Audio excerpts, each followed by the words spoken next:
This is breaking news from the Las Vegas Review-Journal, sponsored by Michael Gaughan's South Point Hotel, Casino, and Spa.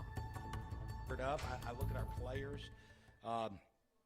When you go through it, when you're looking at 25 training camp practices, 15 spring ball practices, that's 40 with OTAs.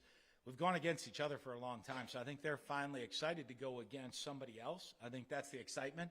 Obviously, the challenge is you've gone against each other for a long time. We're so used, the defense is so used to seeing our offense.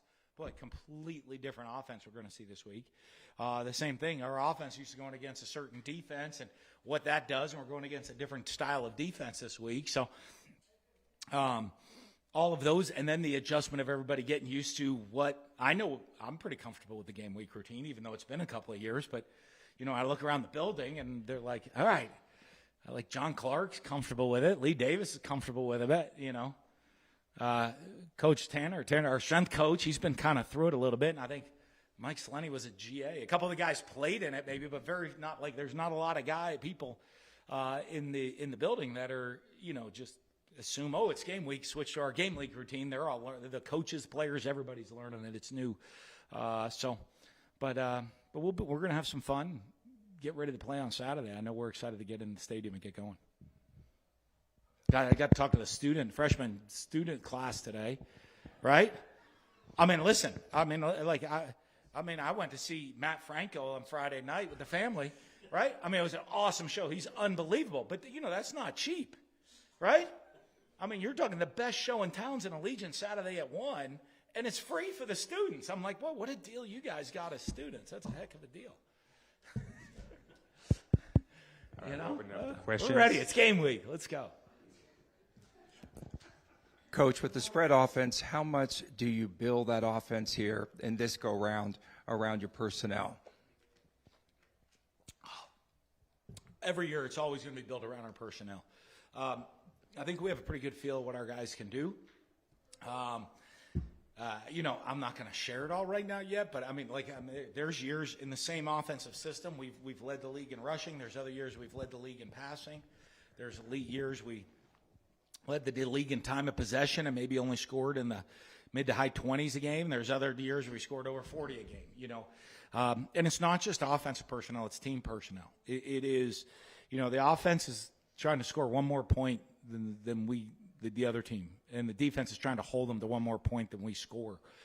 And you got to work together with this team that way. So we're always going to base it around the personnel that we have and trying to put guys in the best position to do what they do well. Coach, I know you mentioned it. It's been a couple of years for you since you have gone through the game day routine as a head coach. But what are you most looking forward to when you step back onto the field as a head coach this weekend? Just the energy, the excitement. I'm excited to watch these guys play. As a coach, we work hard to put these guys in a good position to go out on the field and make plays.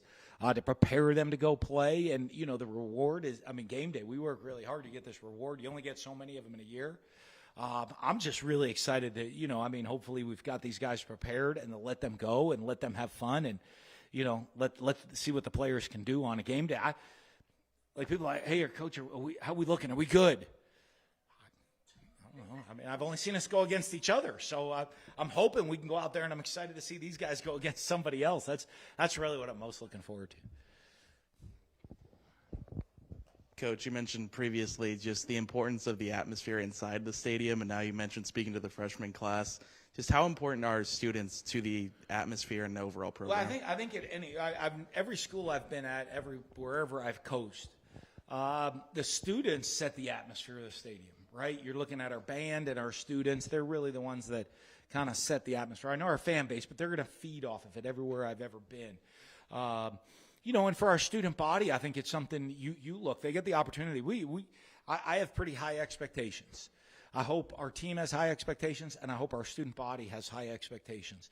That they want to get to be involved in championship football and high-level football and get to go experience that, right?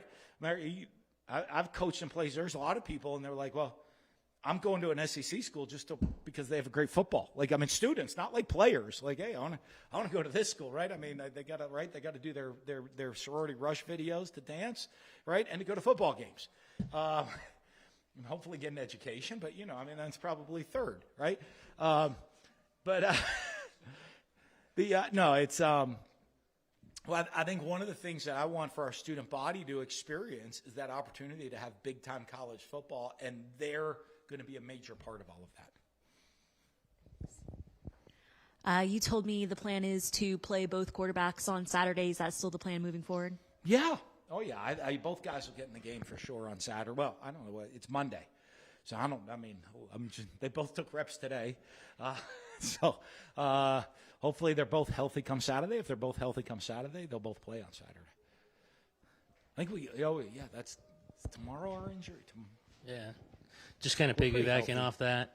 I mean, they'll both play. Would it be packages? Would it be flow of game? Like, how do you kind of approach that when you know two guys will play? Yeah, it's Monday.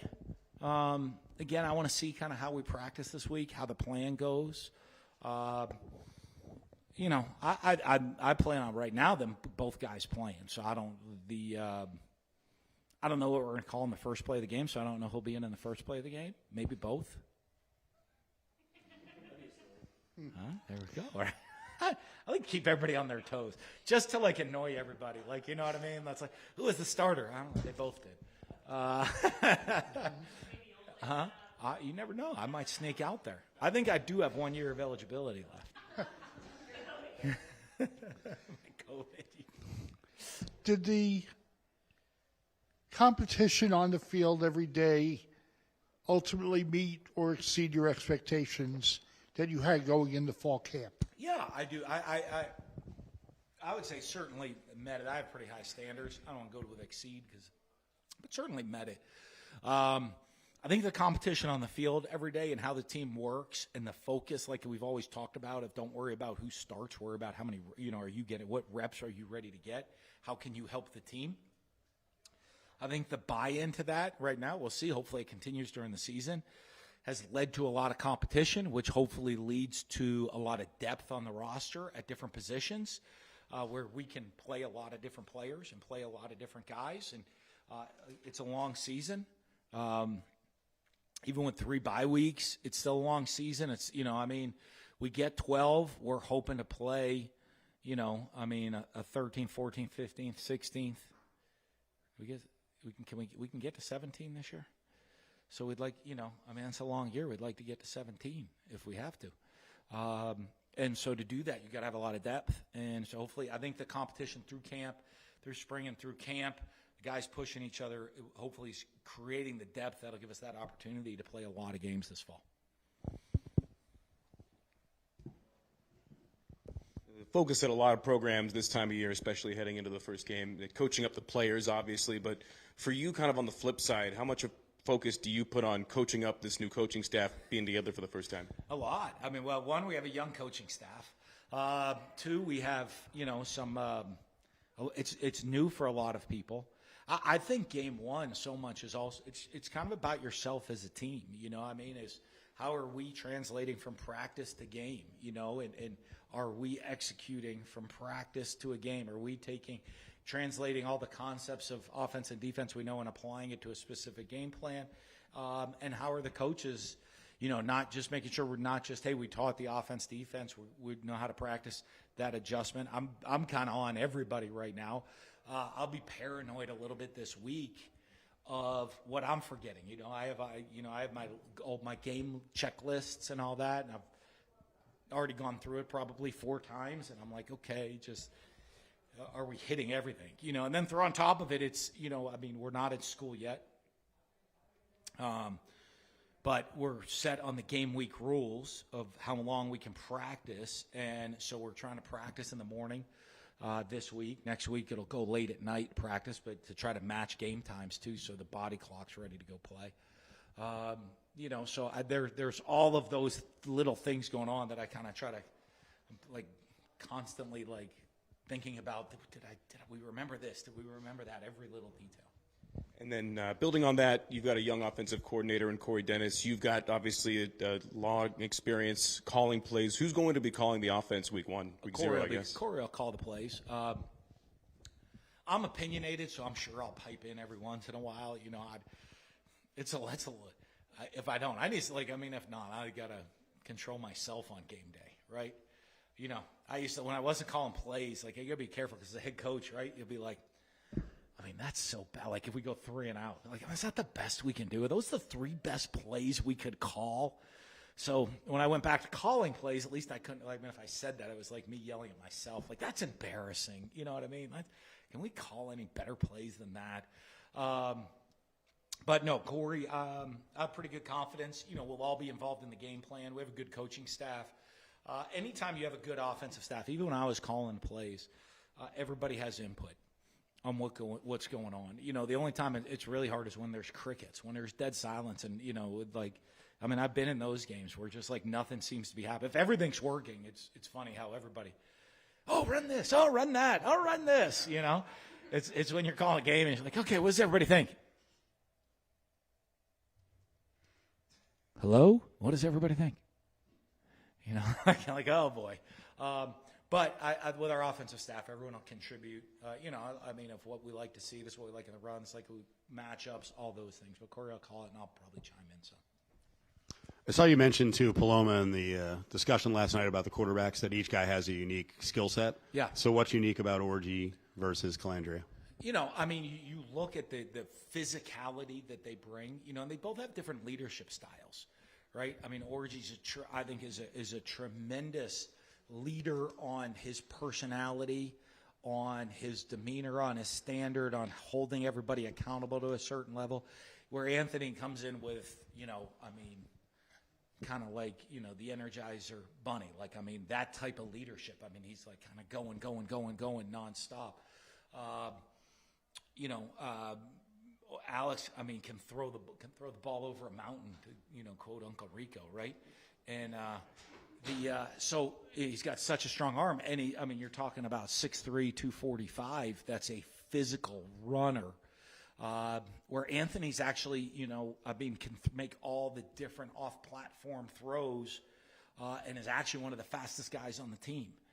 And so I think, you know, when you're looking at him, it's just even like even if they run a lot like running backs, you know, I mean, whether you're running base plays, you know, even if they drop back and scramble to extend the play, their scramble style is going to be very different. And I think that's one of the things that's unique, that, you know, you're going to have to be able to play for both quarterbacks, and then know and say, hey, we got to rush this guy this way. We have to rush that guy that way. We have to stop, you know, even though they're running the same play, we make sure we contain this guy over here, or don't let that guy run between the tackles over here. So I think that type of matchup issues is beneficial for us. I know you had talked a few months ago about being involved in the game day experience, that you wanted to be involved in that. How much did you look at Allegiant? Do you have anything you can tell us about something you're going to introduce, or what you wanted? Hopefully it's good. I get there early. I think we got cool walkout music. Our entrance is going to be pretty cool. I like that. Start of the fourth quarter is going to be really cool. You know, I think we're working right now to have for some reason they won't put the seats in the stadium for us, so we brought temporary bleachers in to have students down on the field. That we're going to get them closer to the action. You know, to try to create as great a game day atmosphere as we can in the stadium for our student body and all of our fans. So, I always want the game day atmosphere not just to be more than just a game, so people come to a game. I mean, it's 4 quarters. It's, you know, 3 hours of fun. You know, I mean, it's a 3-hour show. There'll be a little intermission, you know, at the halftime, but the rest of it, even though we're going to be performing at halftime, so it'll be it should be exciting and a lot of fun for everybody. You mentioned, Coach, those college aspects to the game. There's a lot of programs out there, North Carolina, Texas Tech, others, that are trying to pattern their programs after NFL teams. Mm-hmm. Are you trying to do that as well, or get a balance? Or? Yeah, I think you got to remember it's a balance, right? I mean, these are 18 to 22-year-old kids, so still, right? And you know, I mean, and you look, I mean, pro athletes don't have to go to class during the day. They just do football all day. Our guys actually have to go to school and go to class. So you have to have that constant balance between the two of what goes on within the development stage, right? I think one of the things that gets lost, you know, you look at the pro level, They want guys that are already developed. They want guys that are ready to go play. We're developing guys still. So it's a little bit of a mix. We have a kind of a pro mindset and a pro concept, but we're not going to be afraid to develop players and help them grow and become better every single day. And I think that development part of the college game is a critical thing you can never lose. Coach, last year Idaho State had a quarterback that threw for over 3,000 yards. Do you feel that the defense and the secondary will be tested in this game? Absolutely. I mean, they're going to throw it. They're going to spread you all over the field. They throw it. He gets rid of the ball really fast, gets it out of his hands, can make all different off-balance throws under pressure. They're going to run a unique offense that is, as I say, when we're looking and saying, hey, we're going to face an offense we haven't seen because we're so used to going against each other. They're going to cause a lot of challenges for our secondary, which are all, as everyone knows, are all new faces. There are a lot of new faces all over the field for us. So, that'll be a big challenge for us. And he's a guy that can make and is actually a really good athlete, can make all the throws, very comfortable in the system that they're doing, and it's going to be a pretty big challenge for us.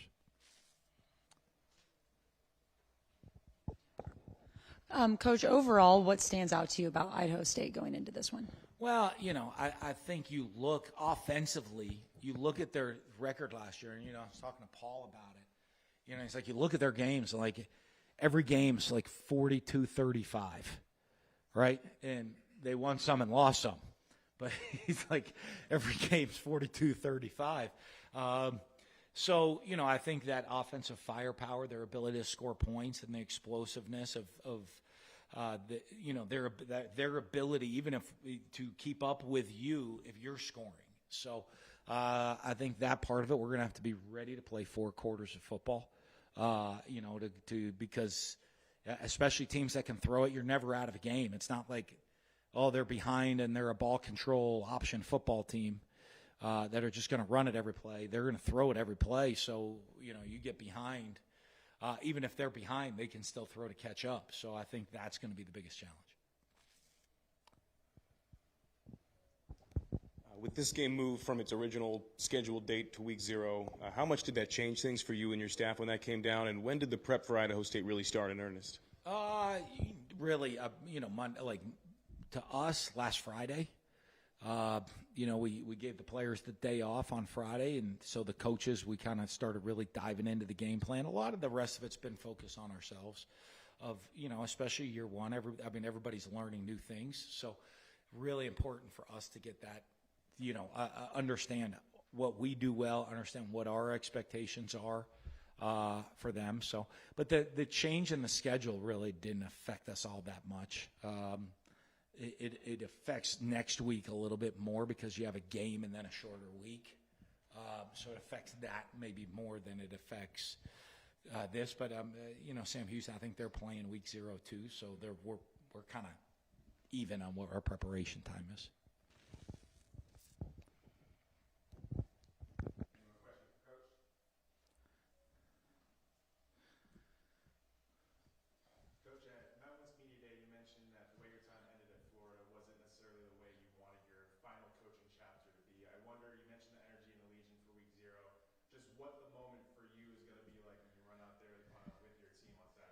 It'll be a lot of fun. You know what? I'm excited and looking forward to getting back out there, having that energy, that excitement, that game day rush, right? I always think game day it was always on my bucket list, but I never did it, and it kept falling further down my bucket list was to go skydiving. Anybody gone skydiving? Nobody's jumped out of a plane? There's some younger, but when you're young, it was really high on the bucket list, and then kind of really haven't hit it quite yet. That African safaris jumped up a little bit more, and that's gonna fall down, and you have little things like that. But I always vision game days like a 3.5-hour free fall out of a plane. The rush of it is just an unbelievable rush. And so, I'm excited for that, to get that feeling that it's you feel alive on game day. It's so much going on. It's going to be pretty cool. Have you ever jumped out of a plane? Sorry. I have not. I didn't do it. That was on my bucket list. That's why I said it used to be. So I almost did. All right, so when I was like in college, or like right after college, one of my friends it was Navy SEAL. And he's like, oh, let's go skydive. Let's go jump out. Let's go skydiving, because he's got to do so many jumps and all that stuff even when he wrapped up. So I'm like, all right. And I'm like, all right, so they'll strap you to some instructor, and then I'll jump out next to you and we'll go skydiving. I'm like, well, why won't I be strapped to you? He's like, because like I'm not the certified instructor to have you strapped to me. I said, yeah, but you're like a Navy SEAL. You'll get us down. Like I trusted he would get us down to the ground. I don't know, like some hippie, guy that was smoking some weed and like, hey, coach, let's jump out of a plane, dude. And I don't know, like who it was going to be. So like I ended up not doing it. Like we didn't actually go, but I was like, if I could have been tied to him, I would have trusted he could have got us to the ground. But you don't know, like, I mean, like they're going to be strapped me to some dude. I mean, like, I don't know. If I don't know the guy, I don't know if he's going to want to get us down to the ground or not. So I kind of didn't do it then, and then it started kind of like, I found some other things that like really, I haven't been to Australia yet either, and that's kind of jumped way above skydiving at this point. So.